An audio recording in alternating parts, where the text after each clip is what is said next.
আলাইকুম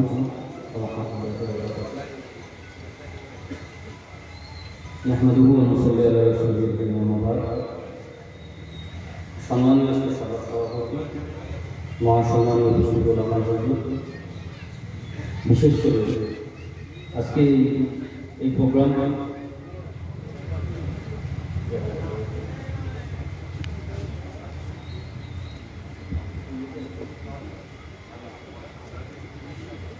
আলহামদুলিল্লাহ খুবই ভালো সুন্দর। আমাদের হাবড়া পথ অবরোধ করার কারণে ওখানকার বহু ছিলেন কেস হয়েছিল, এক্ষুনি খবর আসলো তাদেরকে জামিন হয়ে গিয়েছে আলহামদুলিল্লাহ। যার পাশে কেউ থাকে না তার পাশে আল্লাহ আছে, ঠিক না? আলহামদুলিল্লাহ। যাই আজকে এখানে যে প্রোগ্রাম অর্গানাইজেশন হচ্ছে, যে করছে সে আমাদের হাবিব ভাই এবং তারা টিমকে অন্তর্স্থল থেকে ধন্যবাদ জানাই। যে আজকে তিনি মানুষের পাশে দাঁড়িয়ে একটা মহান কাজ তিনি বাস্তবায়িত করেছেন, রক্ত অর্পণ শিবির। যে জিনিসটা দোকানে বাজারে হাটে কিনতে পাওয়া যায় না, একটা মানুষের পাশে দাঁড়াতে, তো তার টিমকে আমি আমার অন্তর থেকে স্থল থেকে ধন্যবাদ জানাই। সাথে সাথে ফুরফুরা শরীফ আহলে সুন্নাতুল জামাত সংগঠনের বিভিন্ন স্তরের যে নেতৃত্ববৃন্দ আছেন, আমার আলাউদ্দিন সাহেব আছেন, আমাদের করিম ভাই আছে, ওহাব সাহেব আছে, কুতুবউদ্দিন হাদি আছে, আমাদের মুসাদ আলিমুল্লাহ আছে, অন্য এক দলের নেতা আমার দাদা কিন্তু আছেন, তিনি মূল্যবান বক্তব্য রেখেছেন। সকলকে আমার অন্তরস্থল থেকে আন্তরিক শুভেচ্ছা বহন করছেন। ভাই আজকে একটা রক্ত অর্পণ শিবির করে সেই বিষয়ে এখানে একটা প্রোগ্রাম স্টেজ বানানো হচ্ছে। প্রত্যেকে তাদের নিজেদের কথা বলেছে। যারা বক্তব্য রেখেছেন আমাদের সংগঠনের ছেলেরা, তারা নিজ নিজ দায়িত্বে বক্তব্য রেখেছেন। এর জন্য সংগঠনের কর্ণধারী হিসেবে আব্বাস সিদ্দিকী কোনো মতে কোথাও দায়ী থাকে না। যে বক্তব্য রাখছে তার নিজ দায়িত্বে নিজ জ্ঞান ধরে সে বক্তব্য রাখছে। সাথে সাথে আমি বলতে চাই, বক্তব্যের মধ্যে থেকে আজকে আমাদের ক্ষোভের থেকে দুঃখটা অনেক বেশি। কেননা আপনারা লক্ষ্য করে দেখেছেন আগামী 21 সালে বিধানসভা ভোট নির্বাচন হবে। তো আগামী 21 সালে যখন বিধানসভা নির্বাচন হবে, আমরা ছোটবেলা থেকে দেখেছি ভোট আসার আগে একটা ঝামেলার সৃষ্টি হয়। ঝামেলা তার সাথে কার হয়? যারা ক্ষমতায় থাকে তার সাথে ঝামেলা হয়, যারা বিরোধী ক্ষমতায় আসে। তো এভাবে আমি দেখেছি রাজনৈতিক দলের মধ্যে ঝামেলা হতে আমরা সকলে দেখেছি। কিন্তু এই প্রথম মানুষ দেখছে, বাংলা জমিন দেখছে, আজকে পশ্চিমবাংলায় ক্ষমতায় টিএমসি সরকার থাকার পরে তার বিরোধী স্থানে তিনি বিজেপিকে জায়গা দিতে পারছেন না, তার বিরোধী স্থানে সে সিপিএমকে জায়গা দিচ্ছে না, তার বিরোধী স্থানে সে কংগ্রেসকে জায়গা দিচ্ছে না, তার বিরোধী স্থানে বর্তমানে শুধুমাত্র যে একটা এনজিও চালায়, একটা সংগঠন চালায়, সেই আব্বাস সিদ্দিকী ভাইজানকে একটা রুলিং পার্টি সে বিরোধী স্থানে বসিয়ে আব্বাস সিদ্দিকী ভাইজানের ক্ষমতাটাকে কমিয়ে দিন, আব্বাস সিদ্দিকী ভাইজানের ক্ষমতাটাকে বাড়িয়ে দিয়েছে। আমার এটা বলার দরকার ছিল প্রথমে। আবেগঘন অবস্থায় আপনারা যে হাত তালি দিচ্ছেন, আমি দাদা হুজুরে অবশ্যই আদর্শিত এবং আমাদের সংগঠন সে অবশ্যই আদর্শিত। দাদা হুজুরের জীবনীতে আছেন, উনি কখনো হাত তালিকে সমর্থন করেন। কলকাতাতে একটা প্রোগ্রামে সর্বদলীয় একটা মিটিং হয়েছিল এবং মিটিংয়ে সেখানে অন্যরা হাত তালি দিচ্ছেন, দাদা হুজুর বলেছে এটা তোমরা সমর্থন করতে পারো। আমি আবু বকর এখানে বসে আছি, আমি এই জিনিসটা সমর্থন করি না, কেন আমার ইসলাম এটাকে স্বীকৃতি দেয়নি। যাই হোক, আবেগঘন অবস্থায় আমরা কোনো প্রোগ্রামে হাত তালি দেওয়া হয় না। আপনারা শুনুন, জানি বুঝতে পারছি আবেগবশত অবস্থা আপনার হাত তালি দিয়ে দেবেন, আগামীটা দেবেন।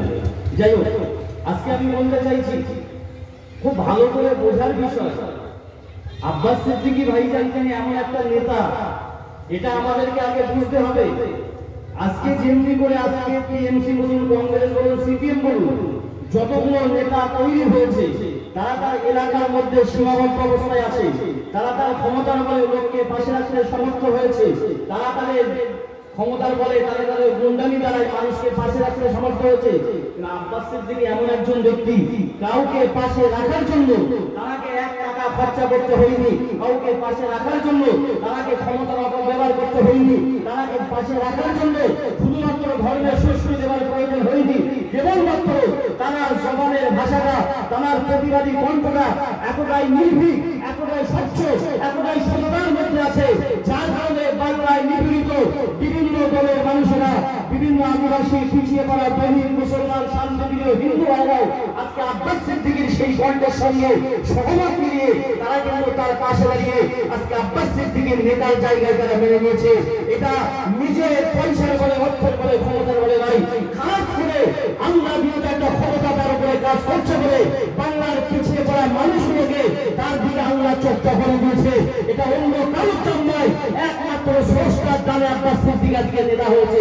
ঠিক বলছি না ভুল বলছি? আমি আপনাদের কাছে বলতে চাই, খুব ভালো করে বুঝতে হবে, আজকে ভাঙড়ের জমিতে এই শওকত মোল্লা নামীয় যে গুন্ডা বাহিনী যারা আব্বাস সিদ্দিকের উপরে হামলা করেছে, এর নিন্দা, তীব্র ভাবে নিন্দা, ঘৃণা সর্বস্তরের মানুষ তার প্রতি জানিয়েছে।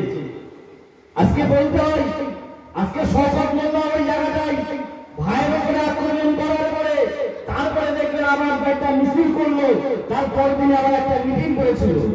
বা একটা সূত্র আপনাদেরকে জানিয়ে দিই, আপনারা ভাববেন না শওকত মোল্লা নিজের বহু পাওয়ার দেখাচ্ছে। সাপ ছোবল মারে কখন জানেন? সাপ যখন ভয় পায়, মেডিকেল সায়েন্স দ্বারা এটা বোঝানো হচ্ছে, সাপ যখন ভয় পায় তখন সাপ ছোবল মারে। সাপ সাহস দেখিয়ে ছোবল মারে না। ও যে মিটিং করছে, মিছিল করছে, অত্যন্ত ভয় পেয়ে আছে বলে ও মিটিং মিছিল করে দেখাতে যাচ্ছে যে মানুষ আমার পাশে আছে। কিন্তু পরবর্তীতে প্রমাণ হয়ে গেছে, অন্যান্য বিধানসভা থেকে মেহফিলের প্রোগ্রাম করে লোক দেখাচ্ছে। আরে শওকত মোল্লা, আব্বাস সিদ্দিকী আজকে জাতীয় বিপর্যয় করোনার মোকাবিলা যেভাবে মানুষ উঠে করে দেখে সোশ্যাল ডিস্টেন্স মেনটেন করে প্রোগ্রাম থেকে দূরে সরিয়ে দাঁড়িয়েছে, আজকে সেইগুলোকে উড়িয়ে দিয়ে তুই সোশ্যাল ডিস্টেন্স মেনটেন না করে যে প্রোগ্রাম করে জাতীয় সংবিধান থেকে তুই আজকে ভেঙে দিলি, তোর সরকার ভেঙে দিল। আব্বাস সিদ্দিকী মনে করতো ওই শুধু ভাঙড় নয়, গোটা দক্ষিণ 24 পরগনায় আব্বাস সিদ্দিকীর ভক্তরা ভরিয়ে দেওয়া সম্ভব ছিল। ঠিক বলছি না ভুল বলছি? লোক দেখিয়ে কি করবি? কোথায় শাড়ি নিয়েছিস, লুঙ্গি দিয়ে লোক দেখাচ্ছিস। আরে এটা দুর্বলতার প্রকাশ পাচ্ছে রে, এটা বিরক্তির প্রকাশ নয়। একটা মিউট পার্টির লেভেলে একটা এনজিও ছেলের গায়ে হাত দিয়ে তাকে যদি একটা বড় মিটিং করতে হয়, তাহলে বুঝতে হবে বর্তমানে সেই মিউট পার্টির জায়গাটা কোথায় গিয়ে পড়ে আছে, কতটা দ্রুত সংশ্লিষ্ট হয়ে আছে যে আজকে মুসলিম ভোট যদি আমার কাছ থেকে সরে যায়, কোনো মতে আমার গতিতে থাকা সম্ভব হবে না। সেজন্য পাগলের ন্যায় আমাদের ধর্মীয় নামীয় মুসলমান মুনাফিক দ্বারা বারবার তারা পীর আওলাদের বিরুদ্ধে লাগিয়ে দিচ্ছে। একটা হিন্দু ভাই, একটা হিন্দু নেতার দ্বারা আব্বাস সিদ্দিকের বিরুদ্ধে প্রতিবাদ করতে দেখবেন না। যতগুলো নবীয় মুসলিম নেতা আছে তারাই আজকে আব্বাস সিদ্দিকের বিরুদ্ধে প্রতিবাদ করছে। ঠিক বলছি না বলে? একটা চক্রবর্তী ব্যানার্জি দেখলেন যে আব্বাস সিদ্দিকের বিরুদ্ধে কথা বলেছে। ওদের বরাবরই 72 বছর দেশ স্বাধীনের পর থেকে বরাবরই একটা সূত্র কাজ করে, যেটা হলো শত্রুকে পাঠিয়ে দিয়ে বাদ করার জন্য শত্রুর মূল্যও দাম, তার মূল্যও দাম। এটা আমরা মুসলমান জীবনে বুঝিনি, জানি না। আগামী দিনে আমাদের এই বুঝটা আসবে কিনা, মুসলমানকে দিয়ে মুসলমানকে মারতে হবে, ওই মুসলমান মূল্যও না, ওপারেরটা মূল্যও না। অর্থাৎ এই সূত্র মেনে আজকে কাজ চলে আসছে। আব্বাস ভাইকে ওই জায়গাটাই বলছে, ধর্মের মধ্যে নিজের মধ্যে দাঙ্গা বাঁধিয়ে, নিজের মধ্যে বাড়াবাড়ি বাঁধিয়ে, বারবার তারা সুযোগ নিয়ে রাজ্যের কোনটাকে তারা হাসিল করে সেই মুসলিম ছেলেগুলোকে, সেই দলিতগুলোকে, সেই আদিবাসীগুলোকে তাদেরকে পিছিয়ে রেখে দিয়ে চাকরির সময় তাদের মানুষগুলোকে দেখতে পাওয়া যায়। কিন্তু এই ছেলেগুলো শিক্ষা অর্জন করলে একটা ডি গ্রুপের চাকরি তাদের কপালে জোটে না। তাহলে বলতে হবে ভোট আসার আগে এই মুসলমানগুলোকে লাগিয়ে দিয়ে তুমি যখন ভোট করো, তোমাকে মাথায় রাখার দরকার আছে। শুধু ভোটের জন্য নয়, প্রকৃতি যদি পাশে দাঁড়াতে পারো। আমরাও বলছি, আব্বাস সিদ্দিকের কথা নিয়ে ফোন করে বলছি, ভাই যারা বলেছে আমার রাজনীতি করার দরকার নাই, এই পিছিয়ে পড়া মানুষগুলো তাদের আসল পাওনাগুলোকে তুমি বুঝিয়ে দাও। আমি আব্বাস সিদ্দিকী জীবনে কখনো রাজনীতির নাম মুখে নেব না। রাজনীতি করার লোক নেই গো। আল্লাহ চাইলে, সে চাইলে দিয়ে পৃথিবীর কাছ থেকে টাকার কথা বলছে, পৃথিবীর কাছ থেকে টাকা তোর করে নেতা নিতে পারে। সম্মানের কথা বলছি, তারা জন্মাবার সময় আল্লাহ তাদেরকে সম্মান দিয়ে পাঠিয়েছে। আব্বাস সিদ্দিকী যদি মনে করে সকালে বেরোবো, রাত্রিবেলাতে বাড়ি ঢুকবো, আব্বাস সিদ্দিকী কয়েক লাখ টাকা ইনকাম করে সে ঘরে ঢুকতে পারে। আব্বাস সিদ্দিকীর সম্মানের কথা বলতে হয়। বর্তমানে দেখতে পাচ্ছে মানুষ তার সম্মানটা আল্লাহ কত বুলাদ করে দিয়েছে। তাহলে এই কথাগুলোকে বলে তাকে পিছিয়ে দেওয়ার কোনো জায়গা নাই। সে সত্যের সমান রেখেছে, সত্য কথা বলবে, আগামীতে বলবে, তাকে ভয় পাওয়ানোর কেউ নেই। কেন ইসলামের একটা কোরআনের কথা আছে, যার হাত নিঃসন্দেহে অসত্য ধ্বংস হবে, আল্লাহ সত্যকে সারা জীবন জয় করে রেখে দেবে। হয়তো একটু কষ্ট হবে, কিন্তু আগামী দিনে নিঃসন্দেহে সত্যের জয় হবে। ঠিক বলছি না ভুল বলছি? যদি মুসলমান হয়ে থাকি, যদি ধর্মকে মানতে হয়, তাহলে আমার এটাকে বিশ্বাস রাখতে হবে। শুধু ইহকাল নিয়ে আমার চলতে হবে না, পরকালের কথাটা ভাবতে হবে না। আমার তো মনে আছে বাংলাদেশের ছেলেগুলো, মুসলমান ছেলেগুলো লাঠি হাতে দৌড়াদৌড়ি করছিস, আগামী দিনে লিখে রাখ, তোদেরকেও মুখে দাঁড়িয়ে রেখে মরার আগে ঘিটা করে করতে করতে ফুলপুরার দিকে তোর যেতে হবে। কি মনে করে তখন তুই ভাববি না মমতার কাছ থেকে চকলেটের টাকা নেব, তখন তুই ভাববি না যে আমার একটা চাকরির প্রয়োজন, তখন তুই ভাববি না আমার এমএলএ থাকার প্রয়োজন। তোর গায়ের চোর যখন কমে যাবে, দুনিয়ার প্রতি লোভ যখন তোর কমে যাবে, তোর আখিরাতের চিন্তাটা আসতে বাধ্য হবে, কবরের চিন্তা তোর আসতে বাধ্য হবে। তখন তোর পাপ মোচনের জন্য মনে হবে চলে যাই ফুলপুরা দাদা পীরের দরবারে চলে যাই। দাদা পীরকে তো চোখে দেখতে পাবো না, অন্তত দাদা পীরের সেই আল্লাহর ভোগে সেই রক্তের হাতে হাত দিয়ে একটাবার তওবা করে আসি। যদি আল্লাহ দুনিয়ায় অন্যায় করার গুনাহকে মাফ করে দিয়ে আখিরাতে জান্নাতটা নসিব করে দেয়, এই চিন্তা করে আজ নাও তো কাল তোকে ফুলপুরায় যেতে হবে। এ থেকে তোকে কেউ আটকাতে পারবে না, তোর বিবেক তোকে ওখানে নিয়ে যাবে। অর্থাৎ সাবধান হয়ে যা, আল্লাহর রাসূলের সঙ্গে বিয়াদবি করার চেষ্টা করিস না। অন্যান্য নবীর জামানায় নবীর সঙ্গে যে আমরা বিরুদ্ধে করার চেষ্টা করেছিল, অমর করে ফেরাউন থেকে, হারুন থেকে, কারুন থেকে আল্লাহ দেখিয়ে দিয়েছে তাদের বহু পাওয়ার ছিল, তথাপি আল্লাহ তাদেরকে ধ্বংস করেছে না করেনি? এই কথা বলে ধ্বংস করেছে না করেনি? আব্বাস সিদ্দিকীর সঙ্গে এমনি করে লড়তে আসার কোনো জায়গা নাই। তুমি এমন করে আব্বাস সিদ্দিকীর দাবিগুলো রেখেছি, যে দাবির জায়গায় তুমি পৌঁছে যাও, আব্বাস সিদ্দিকীর দাবিগুলোকে মেনে নাও। আমরা বলছি আব্বাস সিদ্দিকীর দাবি মেনে নিলে আগামী দিনে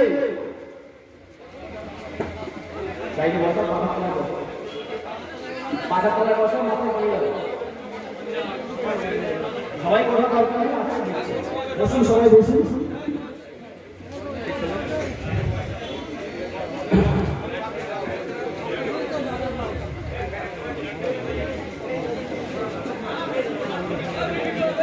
সবাই আসেন, সবাইকে যাওয়ার দরকার নেই, ফাঁকা করে দিন। যিনি অসুস্থ বোধ করছে একটু পাঁচটা ফাঁকা করবেন, একটু হাওয়া পা মাথায় খালি দিন,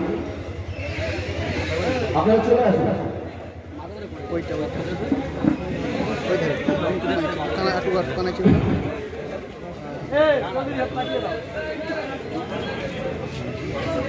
ভাই আমি আপনাদের কাছে বলছি যে লম্বা চলা তাদের ক্ষেত্রে নির্ভর করবো না। আমি এতটুকু কথা বলতে চাই, আজকে আব্বাস সিদ্দিকী ভাইয়ের উপরে যে নির্যাতন হামলা, তার জন্য আমাদের অন্তর ব্যথিত। ওটা বাংলার সঙ্গে যারা বাংলাদেশ নয়, প্রকৃত মুসলমান, তাদের অন্তর ব্যথিত। এবং শান্তিপ্রিয় আমার হিন্দু ভাইরা এবং অন্যান্য দলীয় মানুষেরা তারাও তীব্র নিন্দা জানিয়েছেন, এটা কখনো মেনে নেওয়া যায় না। একটা ধর্মগুলোর উপরে হাত তোলা, এটা সংবিধানের জন্য লজ্জার ব্যাপার, রাজ্যের জন্য লজ্জার ব্যাপার, প্রশাসনের জন্য লজ্জার ব্যাপার। যে আজকে যারা তার গায়ে হাত দিল, গিরিলের গায়ে বাড়ি মারিছে বলে গায়ে হাত দেওয়াই ধরতে হবে, তারপরেও সেই দুষ্কৃতীরা খোলা ময়দানে ঘুরে বেড়াচ্ছে, তাদের একটা কাউকে অ্যারেস্ট করা হয়নি। এটা বড় লজ্জার বিষয়। আমি আপনাদের কাছে বলতে চাই, আজকে আব্বাস সিদ্দিকী ভাইজানকে যারা ওখানে প্রতিহত করার চেষ্টা করেছে, মারার চেষ্টা করেছে, আজকে যারা ওখানে ভাইকে আক্রমণ করার চেষ্টা করেছে, এই সংবাদ মোল্লা ভাই একটা কথা মনে ছিল বক্তব্যের মধ্যে, যে এরা হলো লাল টিএমসি। এরা বিগত দিনে সিপিএম করেছে, এখন টিএমসি করছে। আগামীতে যদি বিজেপি ক্ষমতায় আসে, বিজু করতে এরা কিছু পাবো, এদের দরকার দুনিয়াবি ক্ষমতা।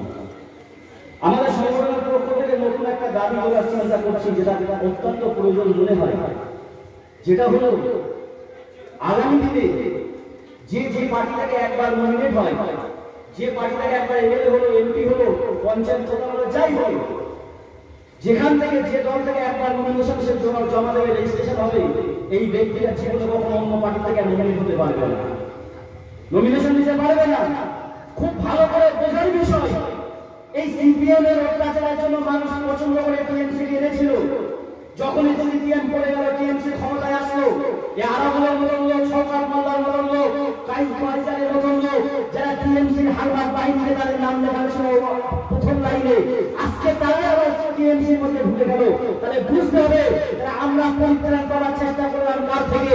সিপিএম এর যে গুন্ডার হাত থেকে বাঁচার জন্য টিএমসি আনা হলো, যদি তারাই টিএমসি আবার সুযোগ পেয়ে যায়, তাহলে মানুষ পরিবর্তন কোথায় করবে? ঠিক বলছি না? বলছি আমি মোবাইলটাকে বিক্রি করতে চাই, মোবাইলটা আমার হ্যাং হচ্ছে, মোবাইলটা দাঁড়িয়ে আছে, স্লো চলছে, আমি মোবাইলটাকে বিক্রি করলাম, নতুন একটা মোবাইল কেনার চিন্তা করে আমি মোবাইলটা গেলে আমার কাজে সুবিধা হবে, অসুবিধার কোনো জায়গা নেই। কিন্তু সেই সময় যদি এই মোবাইলটা বেচার পরে এই মোবাইলটাকে কেউ সুন্দর করে পিছনে কভার করিয়ে সামনে কালার অন্যরকম করে দিয়ে এই মোবাইলটাই আমার কাছে দিয়ে দেয়, ভাই উপকার হলো? আমি উপকৃত হব কি? উপকৃত হওয়ার জায়গা নেই। এ শুধু কভারটা চেঞ্জ করে আমার হাতে চলে আসলো। তাহলে আমার যে অসুবিধা, সে অসুবিধার জায়গায় আমি রয়ে গেলাম। তাহলে যখন সিপিএম ছিলে তোমার অত্যাচার সহ্য করেছি, সিপিএম কে তাড়ানোর জন্য তোমার অত্যাচারিত হয়ে পরিবর্তন করিয়ে যখন টিএমসি আনা হলো, তুমি গিয়ে খলপা চেঞ্জ করে টিএমসির ব্যানার দিয়ে তুমি চলে গেলে টিএমসির ময়দানে। তাহলে তোমার থেকে মানুষ পরিত্রাণ পেল কোথায়?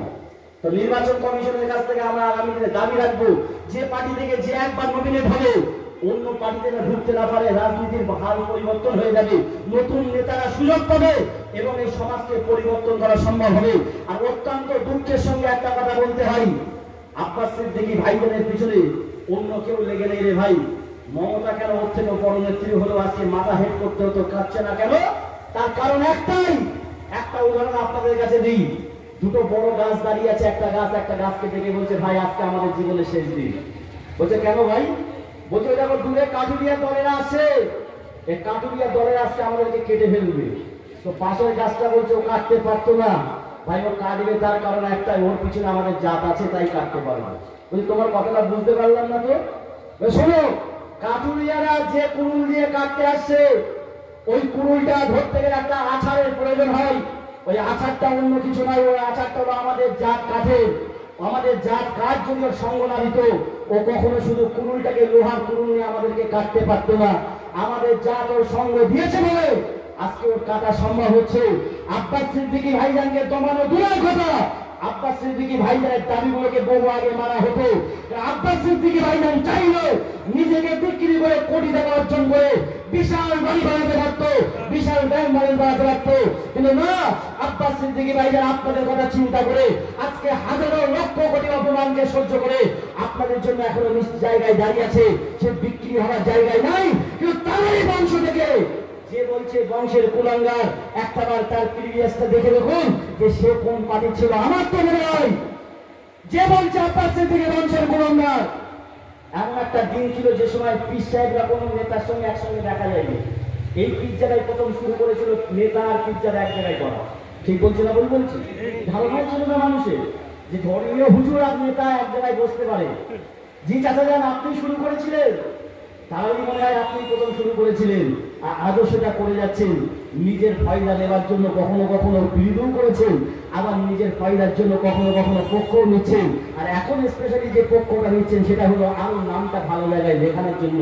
কেননা আজকের মাননীয় মুখ্যমন্ত্রীর কাছে চাচা আপনার নাম ভালো জায়গায় নেই, এই জায়গাটা ভালো করার জন্য নিজের ভাইপোকে কুলঙ্গার বলছেন। ভালো করে কুলঙ্গারের ডেফিনেশনটা জানার দরকার হয়। পীরের আওলাদ মানে শুধু দরুদ শরীফ পড়াবে, কলেমা পড়াবে আর জলসা করবে তা নয়। যারা বলছে পীরের আওলাদ রাজনীতি করতে পারে না, আমি তাদের কাছে বলবো ইসলামের ইতিহাসটা বারবার করে জানার দরকার। রাসূলুল্লাহ সাল্লাল্লাহু আলাইহি সাল্লাম কখনো ধর্মনীতির উপরে সীমাবদ্ধ ছিলেন না।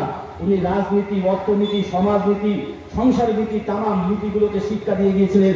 মানুষের চলতে গেলে এ টু জেড শুরু থেকে শেষ পর্যন্ত পূর্ণাঙ্গ জীবন ব্যবস্থা আমার রাসূলুল্লাহ শিক্ষা দিয়েছেন। তারই একটা অংশ আর একটা ভূমিকা আমার আব্বাস সিদ্দিকী ভাইজান পালন করছে। কেন?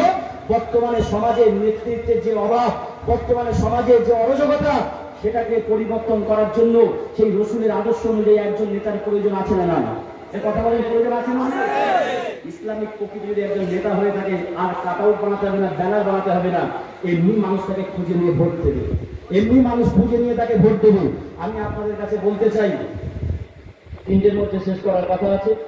যাই হোক, আমি আপনাদের কাছে অনুরোধ করব, আব্বাস সিদ্দিকী ভাইজান যে কর্মকাণ্ড করছে এর পিছনে আপনারা খারাপই কিছু দেখতে পেয়েছেন? খারাপই দেখতে পেয়েছেন?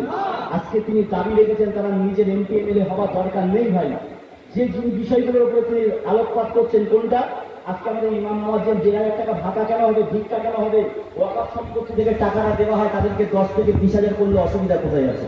তুমি কন্যাশ্রী দিচ্ছ, ভালো জিনিস। ওয়াকফ সম্পত্তি যত টাকা আছে তুমি এদেরকে আরো টাকার পরিমাণটাকে বাড়িয়ে দাও। তুমি চাকরির হাত থেকে একটু বাড়িয়ে দাও।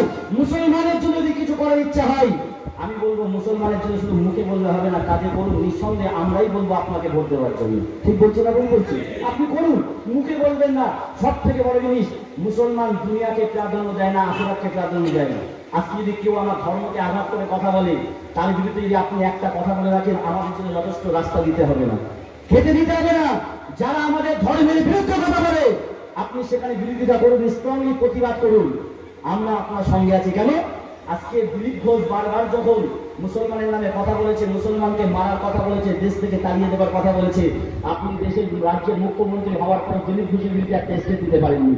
দিলীপ ঘোষ যখন রাজ্যের সম্প্রীতি নষ্ট করার চেষ্টা বারবার করেছে, প্রতিটা মিটিংয়ে মুসলমানের বিরুদ্ধে কথা বলে নিজের পাল্লা ভারী করার চেষ্টা করেছে, আপনি দিলীপ ঘোষের বাড়িতে পুলিশ না পাঠিয়ে আপনি আব্বাস সিদ্দিকের বাড়িতে পুলিশ পাঠাবেন। আপনাদের দিকে বুঝতে হবে, আপনি মুখে বলছেন মুসলমানের হয়ে কাজ করতে চাই, কিন্তু আপনার কাজ তো সে কথা বলছে না, আপনার কাজটাই তো বিজেপির হয়ে কথা বলছে। ঠিক বলছি না ভুল বলছি? আজকে ভোটে আজকে এমনি করে অর্জুন সিং, সে টিএমসিতে ছিল, এখন বিজেপিতে গিয়েছে। অর্জুন সিং বলল যে এমনি করে পিটিশন জমা দেওয়া হলো যে কোরআনের আইনকে কোরআনকে বন্ধ করতে হবে, কোরআন কোরআন রাজ্যে নিষিদ্ধ করতে হবে। কে বললো? অর্জুন সিং বলল। টিএমসির একটা মুসলিম নেতা বলেন, একটা হিন্দু ভাই বলেন, প্রতিবাদ করেছে। প্রমাণ দেখাতে পারবেন কেউ? এ কথা বলেন না, প্রতিবাদ করেছে। বকরা ঈদের আগে বললো কুরবানি দেওয়া যাবে না, কেউ প্রতিবাদ করেছে? কোন নেতা প্রতিবাদ করেছে? সিদ্দিকুল্লাহ চৌধুরী, সে একজন নেতা। আরে তুই 5 বছরের নেতা হয়েছিস, তুই তো মুসলমানেরও নেতা, তুই তো মুসলিমের নেতা, তোর ইসলামের উপর যখন আঘাত আনছে, তুই তোর একটা কথা তুই বলতে পারতিস, তোকে বহিষ্কার করবে, বুক চিতিয়ে বহিষ্কার করে চলে আয়, গোটা মুসলিম সমাজ তোকে আদর করে কোলে তুলে নেবে। তুই মুসলিম সমাজের চিন্তা করছিস না, ভোটগুলোকে দিচ্ছিস, কিন্তু তুই কাজটা করছিস বিজেপি মার্কা কাজটা তুই করছিস। এটাই তো আমাদের দুঃখ, এটাই তো আমাদের রাগ। আব্বাস ভাইজানের কথা হলো মুখে বললে হবে না, কাজে করে দেখাও, আমি তোমাদের পাশে আছি। আর একটা কথা বলি, আব্বাস সিদ্দিকীর জন্য আমি এই সার্টিফিকেটটা যথেষ্ট দিতে পারি। আমি ব্যক্তিগতভাবে বলছি, আব্বাস সিদ্দিকী ভাইজানকে আল্লাহ যে স্থান দিয়েছে, যত নেতা বিগত দিনে মুসলমানের নেতা হওয়ার চেষ্টা করেছে, ওরা কলকাতায় উঠে লোক দেখিয়েছে, তারপরে চড়া দামে বিক্রি হয়ে বস্তাবন্দি হয়েছে। কিন্তু এতটুকু জেনে নেবে ভাই, রাস্তাটাকে ক্লিয়ার করে দিন, একটু রাস্তাটাকে ক্লিয়ার করে দিন।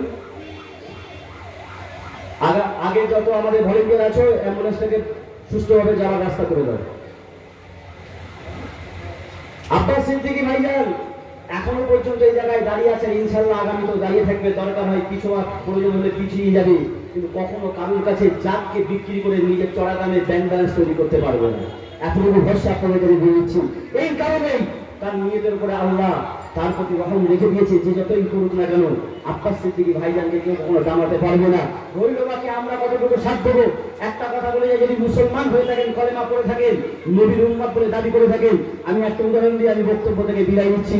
নবী ইব্রাহিম আলাইহিস সালামকে যখন আগুন নিক্ষেপ করা হয়েছিল, দাও দাও করে আগুন জ্বলছে, কাফেররা দেখছে নবী ইব্রাহিম আগুনে জ্বলছে, ওই সময় গিরগিটি যে ছিল, যে গিরগিটি থেকে আপনারা মারার কথা বলেন যে গিরগিটি দেখলে মারতে হবে, এই গিরগিটি মারার আসল উদ্দেশ্য এই কারণে জায়েজ হয়েছে, গিরগিটি যখন বারবার আগুনের দিকে ফুঁক দিচ্ছিল যাতে করে আগুনটা আরো বেড়ে যায়, ইব্রাহিম আলাইহিস সালাম তাড়াতাড়ি জ্বলে পুড়ে যায়। কিন্তু গিরগিটির ওই ফুঁক দেওয়াতে কি আগুন মারতে পারে? সামান্য ফুঁক দিয়েছে। আর ওই সময় পায়রা চেষ্টা করেছিল, ওই অল্প চোখে করে বারবার পানি এনে ফোটা ফোটা পানিটা ওই আগুনের মধ্যে দিচ্ছিল, আগুনটা নিভে যায়, নবী ইব্রাহিম আলাইহিস সালাম আগুন থেকে বাঁচতে পারে। আল্লাহ পাক দেখলেন যে গিরগিটি সেও আল্লাহর সৃষ্টি মখলুক, পায়রা সেও আল্লাহর সৃষ্টি মখলুক, কিন্তু গিরগিটি চেষ্টা করছে আগুনকে বাড়িয়ে দেওয়ার জন্য, নবী ইব্রাহিম আলাইহিস সালামকে তাড়াতাড়ি মেরে দেওয়ার জন্য, আর পায়রা চেষ্টা করছে আগুনটাকে নিভিয়ে দেওয়ার জন্য, ফোটা ফোটা পানি দেওয়ার জন্য। বিশাল কিছু না করলেও আল্লাহ পাক দুইজনের নিয়তের দিকে তাকিয়ে দিয়ে একজনের জন্য দেখলেই মারার কথা বলে দিল। রাসূল বলল, গিরগিটি দেখলে তোমরা মারতে থাকো, এতে ফায়দা আছে, উপকার হবে।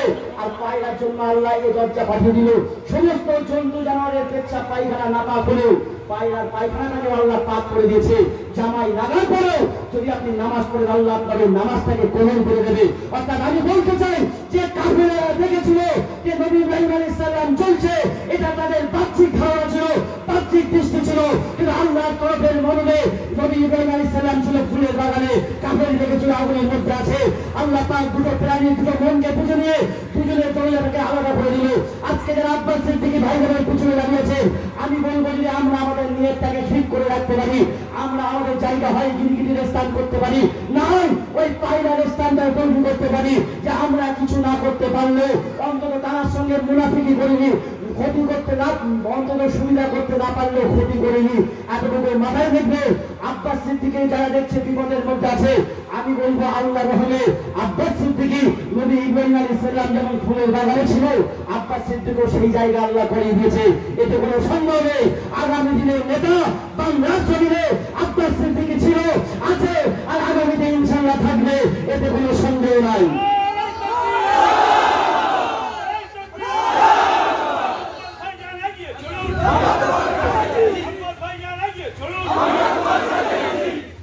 ভাই আমার দোস্তরা, আমার সংক্ষেপ করব, আপনাদের কাছে অনুরোধ করছি এই জায়গায় আপনারা সংঘবদ্ধ হন। আপনাদের 7 দিন কারোর কথায় কিছু বলার দরকার নেই, ঝামেলা ঝঞ্ঝাটে যাওয়ার দরকার নেই। 21 সাল অনেক বাকি আছে। আব্বাস ভাই বলেছে 44টা সিট দেবো, সেটা আগামী দিনে এখনো অনেক দূর বাকি আছে। অর্থাৎ যে সংগঠন আমরা করছি, আমরা সংগঠন করবো, দাদাগিরির আদর্শ অনুযায়ী যেভাবে চলছে আমরা সেভাবে চলবো। তবে আমাদের বিরুদ্ধে যদি কেউ কোনো কুৎসা রটাই, আমাদের গায়ে হাত দেওয়ার চেষ্টা করে, মারার চেষ্টা করে, গণতান্ত্রিক পদ্ধতিতে আমরা নিঃসন্দেহে প্রতিবাদ করবো, তার বিরুদ্ধে আমরা রুখে দাঁড়াবো। আমরা আপনাদের সঙ্গ চাই। আব্বাস ভাইজান হয়েছে এই কারণে আপনারা তার সঙ্গ দিয়েছেন বলে। আব্বাস ভাইজান আজকে এই প্রতিবাদের আওয়াজ তুলতে পেরেছে আপনারা সঙ্গ দিয়েছেন বলে। অর্থাৎ আপনারাই সব থেকে, আব্বাস ভাইয়ের জোর, আব্বাস ভাইয়ের ক্ষমতা, সবকিছু আপনারাই। অর্থাৎ আপনাদের কাছে অনুরোধ করব, আপনারা আমাদের পাশে থাকুন, আমাদের হাতকে মজবুত করুন। আগামী দিনে দেহে রক্তবিন্দু থাকা পর্যন্ত বাংলার পিছিয়ে পড়া মানুষের জন্য যতটুকু দাবি করার আমরা দাবি রাখবো। বাদ বাকি মুখ্যমন্ত্রীর কাছে আমরা আবারও আর্জি জানাই, আপনি নিজের নিচু স্তরের নেতাগুলোকে পরিবর্তন করান। যদি মুসলমানের কথা বলে থাকেন, তাদেরকে পরিবর্তন করান। প্রকৃত মুসলমান কি চাই সেটাকে জানুন, নিচে নামেন, নিচে থেকে বিবেচনা করুন, তারপরে মুসলমানের বিরুদ্ধে লাগার চেষ্টা করবেন। আপনার কাছে অনুরোধ করছি, 21 যদি থাকতে হয় মুসলমানের জন্য নয়, পিছিয়ে পড়া দলিত, আদিবাসী, শান্তিপ্রিয় হিন্দু ভাই যাদের মধ্যে অনেক ক্ষোভ আছে, তাদের ব্যথাগুলোকে আপনি জানুন।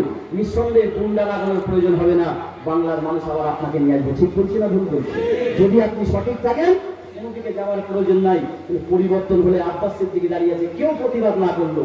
বিজেপির দরকার নেই, কংগ্রেস দরকার নেই, সিপিএম দরকার নেই। আব্বাস সিদ্দিকী যার গায়ে নবীর খুন আছে, লক্ষাধিক বেঈমানের বিরুদ্ধে লড়াই করে যে ইসলামের পতাকা উদ্দিন করেছিল, সেই আব্বাস সিদ্দিকী আবারও লক্ষাধিক বেঈমানের বিরুদ্ধে যারা নীতি আদর্শকে ভ্রষ্ট করার চেষ্টা করে, মানুষের অধিকারকে খর্ব করার চেষ্টা করে, তাদের বিরুদ্ধে আব্বাস সিদ্দিকী লড়ে আবার তাদের জায়গা পাইয়ে দেওয়ার জন্য যথেষ্ট হবে। কারোর কাছে যাওয়ার দরকার হবে না। এই বলে আমি আমার বক্তব্য থেকে বিদায় নিচ্ছি। বিদায় নেওয়ার আগে আবারও আমি হাবিব ভাই এবং তার ফ্যামিলির ছেলেগুলোকে, তাদেরকে আন্তরিকভাবে আমি ভালোবাসা এবং শুভেচ্ছা জানাই যে আজকে এত সুন্দর একটা প্রোগ্রাম অর্গানাইজেশন করেছে। সাথে সাথে বড় দুঃখের সাথে বলার ইচ্ছে ছিল না, বলতে হয়, আজকের এই রক্ত অর্পণ শিবিরটা করার জন্য বারাসাত ব্লাড ব্যাংকে কথা বলা ছিল। তাদের আগে থেকে ডেট দেওয়া ছিল, কিন্তু তারা গতকাল পর্যন্ত দিন এসে তারা ক্যান্সেল করেছিল। আজকে এই প্রোগ্রামটা হতো না, কাল 7টার সময় এটা ক্যান্সেল করেছিল, কিন্তু ভাইদের অত্যন্ত প্রচেষ্টায় এবং একটা অন্য ব্লাড ব্যাংকের সঙ্গে যোগাযোগ করে তাদেরকে আনতে সক্ষম হয়েছে বলে আজকে এই প্রোগ্রামটা হচ্ছে। তাহলে বুঝে নিন একটা সমাজ সেবা কাজের পিছনে কিভাবে চক্রান্ত করা হচ্ছে। আপনারা বুঝে চলুন, বিবেচনা করুন, ইনশাআল্লাহ আগামী দিনে আল্লাহ আমাদের কামিয়াব করবে। আসসালামু আলাইকুম।